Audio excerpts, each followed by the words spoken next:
It's finally time for Season 2 of Call of Duty Vanguard on Warzone after being delayed for a couple of weeks, and with it are some great new gameplay additions, as well as a brand new battle pass to get stuck into. In this video, I'm going to go over the very best methods at this moment in time to complete the battle pass as fast as possible on Warzone. But before we get into the specific techniques, I just want to let you know how exactly tiering up works. Viewers of the channel have probably heard this from me in the past, but basically tiering up the battle pass relies on two main things.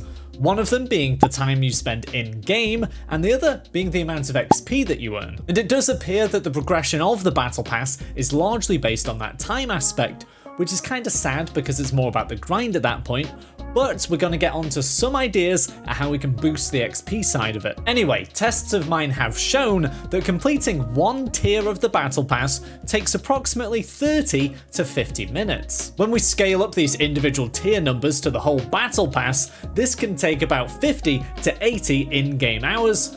That's for all 100 tiers without any double tier progression or skipping tiers or anything like that. So let's take a look at how we can be closer to that 50-hour end of completion. Like I said, progressing through the battle pass is largely based on time, and there's not much we can do about that apart from just play more. So we want to focus on the XP side of the equation. So basically we want to get the most amount of XP we can get in the shortest amount of time. Thankfully, XP can be gained in all kinds of ways in Warzone, such as getting kills, ranking high in games, completing contracts and challenges, and earning big match XP bonuses. One quick tip I do want to share with you though is that double XP tokens actually don't help towards the battle pass, even though that sounds completely counterintuitive since XP does help us tier up quicker. I know it makes no sense, but that's just the case. You do get a battle pass tier skip every 50 levels you rank up though, so in a roundabout way, double XP tokens can help because they rank you up quicker to get to 50 and 100 and then 150, etc,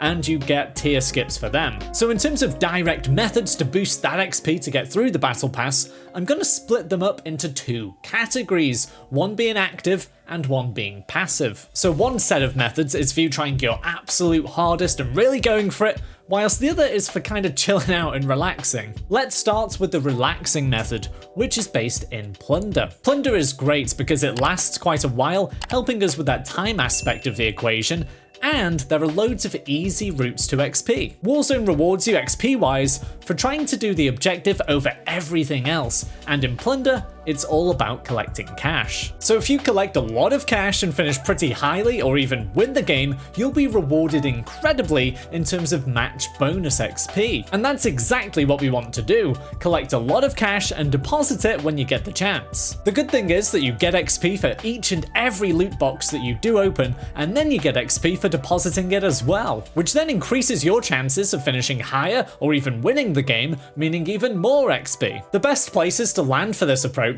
are places that are quite far off the flight path but are still named locations because there's going to be a lot of loot and not much competition. I quite like Capital because it is on the outskirts and there are a lot of buildings and a lot of loot, but basically any outskirt POI will do, especially like I say if it's not near the flight path. On top of just the pure looting, of course you will get XP for killing players as well, but this should be by no means your focus. Plunder doesn't reward you for kill chasing, it rewards you for looting, getting cash, and getting out of there. Contracts, however, are a fantastic way to earn XP and bonuses. For each one you complete, you receive direct XP, and then on top of that you get cash, which helps you place higher, and again, get more match bonus XP at the end of the game. In terms of which contracts to complete, it's really up to you. Supply runs and recon contracts are great because you can do a lot in a short amount of time, but they don't offer as much XP as some of the other contracts. For most cash and XP combined, scavengers are actually probably best. To do all of this quicker and more efficiently, a squad is best, since you can all support each other completing the contracts, and all the cash you collect is pooled, meaning you'll just rank higher at the end of the game. If you're looking for teammates to do this with, my Discord is usually a great place to meet people like that, and the link for that is down in the description. So we've got the more chilled out battle pass technique under our belts, but now let's talk about the technique if you want to give it. For this, we need to head over to Rebirth Island and Resurgence. As mentioned before, Warzone rewards you for completing the objectives of the game mode. Sounds really simple. So in Plunder, it rewards you for getting cash and getting out of there.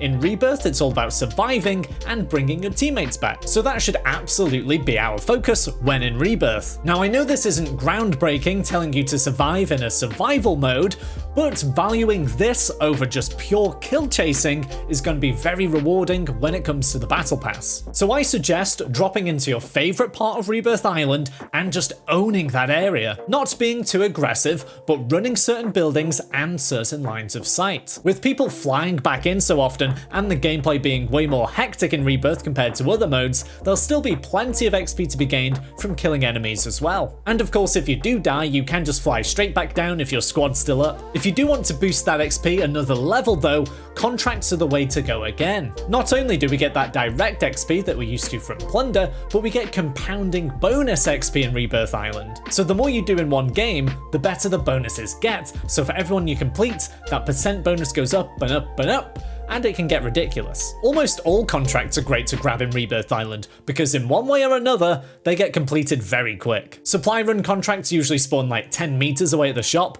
bounties usually get killed so quick because everyone's just dying all the time, and scavengers always have the boxes pretty nearby, so the choice of contract is up to you. Again though, all of this will be easier with a squad, so get together people! The perfect approach to getting the most XP, and therefore the most battle pass progression, is to combine all of the techniques I've discussed here. So if you can do it, it would be great to survive the whole time, get a bunch of kills, and do a bunch of contracts. I know some of you that pop by the channel pretty often can actually do this, but it's not for everyone. For most of us, there's a fine balance between going for kills, going for contracts, and surviving. And you've just got to find that balance yourself, really, to optimize the amount of XP that you do get per game. In terms of the categorical best method out of the chilled approach or the manic approach, it largely depends on your performance. If you have fantastic Rebirth games, that's just going to get you the most XP and progression. But on average, Plunder gets you a consistent amount of XP, and having a bad game in there is actually quite rare. For me, if I'm focusing purely on the Battle Pass, I usually flip between the two modes just to not get bored. I hope this video helps you get through the tiers quicker, but if you want to rank up your weapons faster too, why don't you check out this video. See ya!